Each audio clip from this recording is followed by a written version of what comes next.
টি-20 বিশ্বকাপে আত্মবিশ্বাসী বাংলাদেশকে দেখা যাবে কিনা তা নিয়ে সংশয় থেকেই গেল। ভারতের বিপক্ষে হার অপ্রত্যাশিত ছিল না, তবে শান্ত লিটনদের ব্যাটিং অ্যাপ্রোচ প্রশ্নবিদ্ধ। ভারতীয় বোলারদের মোকাবেলায় ব্যর্থ টাইগার ব্যাটাররা 183 রানের টার্গেটে তুলেছে মাত্র 122 রান, হারিয়েছে 9 উইকেট। প্রস্তুতি ম্যাচে ভারতের কাছে 60 রানের বড় ব্যবধানে হার শান্তদের। গত এক দশকে বাংলাদেশ ভারত লড়াই আলাদা মাত্রা পেয়েছে। বেশ কটি ম্যাচ উপহার দিয়েছে টানটান উত্তেজনা। গেল টি-20 বিশ্বকাপে হয়েছে রুদ্ধশ্বাস লড়াই। তবে এবার প্রস্তুতি ম্যাচে বাংলাদেশ যেন তৃতীয় সারির কোনো দল। রোহিতরা হেসে খেলে হারালো শান্তদের। ম্যাচের কোনো অংশেই বাংলাদেশ ভারতকে চাপে ফেলতে পারেনি, জয়ের ন্যূনতম সম্ভাবনা তৈরি করতে পারেনি। হ্যাঁ, শুরুটা ভালো হয়েছিল। প্রথম 5 ওভারে মাত্র 33 রান তুলতে পারে রোহিতরা।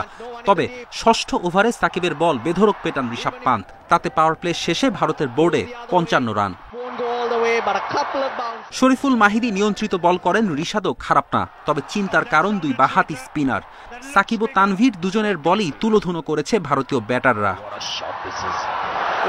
ফিল্ডিং মোটা দাগে ভালো হয়নি বাংলাদেশের। ফিল্ডিং প্লেসমেন্টও প্রশ্নবিদ্ধ। তারপরও ভারতকে 200-র নিচে আটকে রাখায় বোলারদের কৃতিত্ব দিতেই হয়। হারটা বড় হয়েছে ব্যাটারদের ব্যর্থতায়, যার 16 কলা পূর্ণ করেন যথারীতি সৌম্য, লিটন, শান্ত। 10 রানের মধ্যে এই তিনজন সাজঘরে ফেরেন।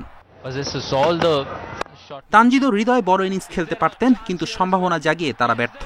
শেষমেশ রিয়াদ, সাকিবেই ভরসা।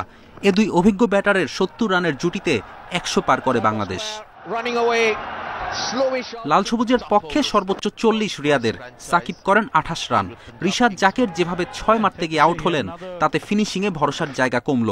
সব মিলিয়ে ভারতের বিপক্ষে বড় হারে প্রস্তুতি সন্তোষজনক না বাংলাদেশের। ফেরদৌস ইসলাম, ইন্ডিপেন্ডেন্ট নিউজ।